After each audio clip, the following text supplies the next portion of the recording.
মুখ্যমন্ত্রীর নির্দেশের পরেই তৎপরতা, কাঁটাতার নেই। যেখানে আমরা মালদা সীমান্তে আমরা দেখেছি প্রায় 27 কিলোমিটার, শুধুমাত্র মালদা নয়, আমরা বিভিন্ন জায়গায় দেখেছি, মুর্শিদাবাদের দিকে আমরা দেখেছি, কোচবিহারে দেখেছি, কাঁটাতার নেই এরকম জায়গা রয়েছে। সেরকম কাঁটাতার নেই 27 কিলোমিটার, মালদা সীমান্ত 172 কিলোমিটার, এখানে কাঁটাতার নেই 27 কিলোমিটারে।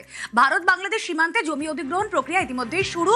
মুখ্যমন্ত্রীর নির্দেশের পর জেলা শাসকের দপ্তরে বৈঠক করেন বিএসএফ, ডিএম এবং কেন্দ্রীয় পূর্ত সড়ক বিভাগ। সেখানে জমি অধিগ্রহণের রূপরেখা চূড়ান্ত। দ্রুত জমি জট কাটিয়ে অধিগ্রহণের কাজ শেষের সিদ্ধান্ত ইতিমধ্যেই গৃহীত। আজকে আমরা মালদা জেলা থেকে একটা বিএসএফ সঙ্গে মিটিং করেছি, এন্ড ওই মিটিংতে আমাদের ল্যান্ড ডিপার্টমেন্টের অফিসাররাও ছিলেন। এই মিটিং এ আমরা ডিসকাস করেছি কিভাবে আমরা আমাদের পেন্ডিং ফেন্স ইস্যুকে শেষ করব এন্ড পুরোপুরি ল্যান্ডটাকে আমরা বিএসএফ কে ট্রান্সফার করে দেবো।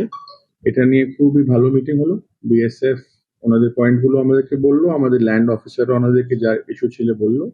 আমরা এটা 45 ডেজ মধ্যে শেষ করে নেব এন্ড এটা নিয়ে আমাদের প্রস্তুত আছি। এখন থেকে আমাদের civil and BSF and even police সঙ্গে কোঅর্ডিনেশন থাকবে এন্ড ইস্যুটাকে কন্টিনিউয়াসলি আমরা করে দেবো।